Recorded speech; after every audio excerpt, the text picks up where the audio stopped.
Hello everyone, this is George Packard, Family Lawn and Landscape, and the question today is how do you make money in the lawn care business? There's a lot of different things you can do to make money in this business. There's like three main points that I want to bring up right now, and the first thing is you got to know your numbers, okay? And when I talk about the numbers, I mean it's like your cost per client, okay? That's one of the things you need to know. You need to know the cost to provide your services. You need to know the profit margins. So all these things, we'll just take one step at a time. We'll just talk about them real quick. The first thing is your cost per client, okay? All clients cost you money, and you need to know what your clients are costing you. When you run ads in a newspaper, say for example, if you're a small company and you're just running small ads, okay, your cost per client may not be that much, but you're not going to get a lot of clients either. You start getting more and more advanced in the business, you start to learn more tricks of the trade, and you start to advertise more and do more things to bring in to generate these leads, and you run into more expenses, okay? So as you have those expenses, you need to know what those costs are. I can give you a good example, just handing out door hangers, for example. Let's say you hand out 500 door hangers and you get 2 calls out of those 500 door hangers.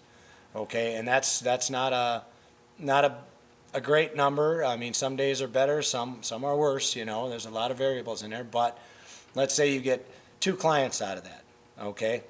So now you take the cost of those flyers, you take the cost of your fuel going to those neighborhoods, and then the cost of your labor to hand those materials out. Now you know that, you know, let's say you spent $100 on labor, handing those out, and you did it yourself in a day, okay? So basically, you know, if you're not paying yourself, you don't have to add that in there, but you need to pay yourself. You shouldn't be doing that for nothing. So let's say you paid yourself $100 to go out there and work the streets all day. So you have that cost, and you got, you know, say $20 in fuel to go over there, and say you have another, I don't know, maybe $80 in cost of your door hangers, okay? So you know, you take those numbers, add them together, divide it by the 2 customers you got. Now you have your price of what those customers cost you.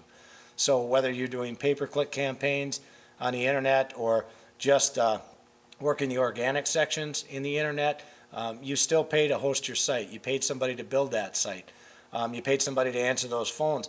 You pay someone to go out there, or you're doing these things yourself and you go out there and you meet with the customer.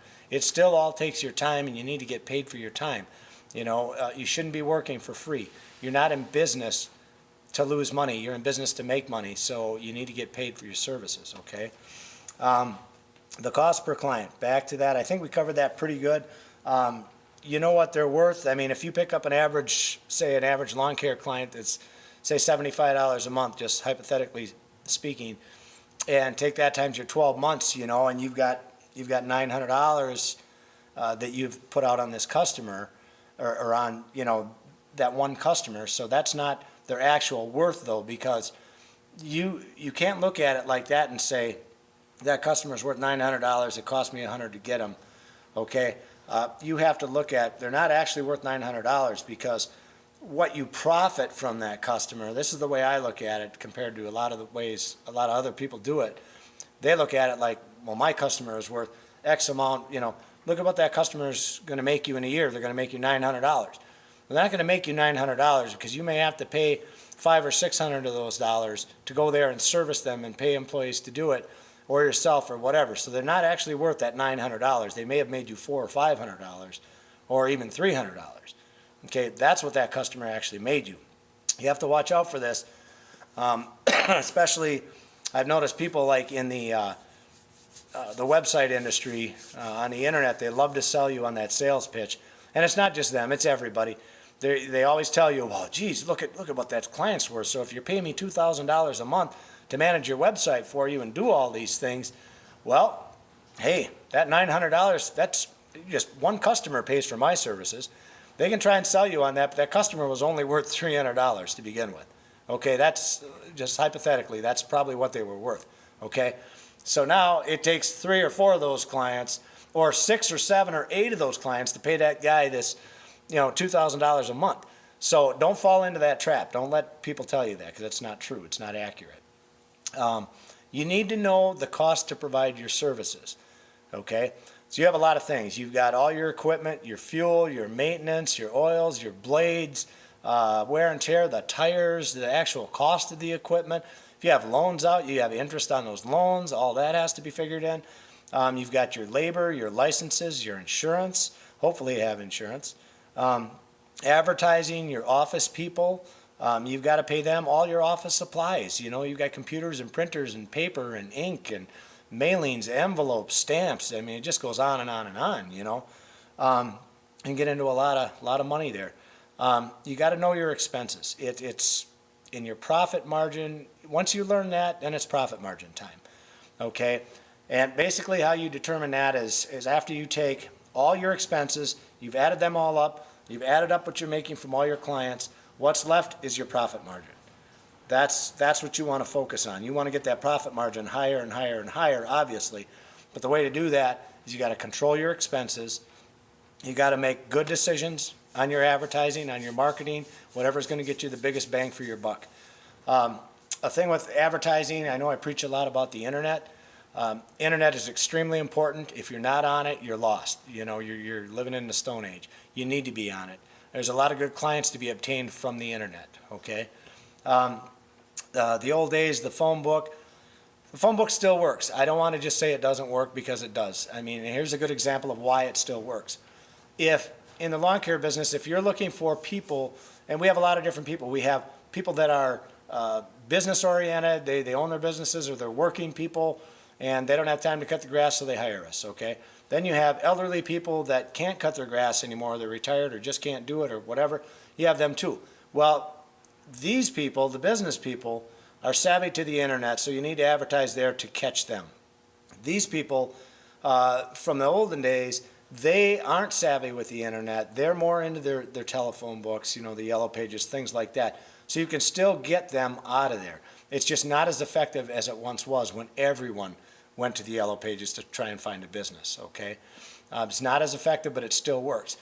Same thing as people respond better, some people respond better to print materials, you know, reading a door hanger or a letter mailer or something, than they do watching a video on YouTube or going on the internet. So there's a lot of different ways to look at that, okay? I mean, you got tons of things you got to cover in a business, and you got to know your expenses, okay? Take the total income from the clients on your expenses, leaves you with the net profit. Controlling your expenses, if you can control them, you're way ahead of the game, because there's so many guys in the lawn care company or in the lawn care business that don't really understand that they have to make these profit margins to be profitable.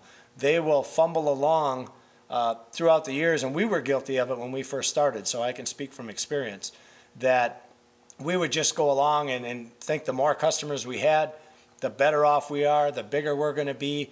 Turned out to be completely false. Because here's a good example. If you're mowing 100 customers, okay, and at the end of the day, at the end of the month, you only have $500 in your bank account, and you worked all month for that. Have you really made anything? Are you getting anywhere? You're barely paying your bills, or not even that.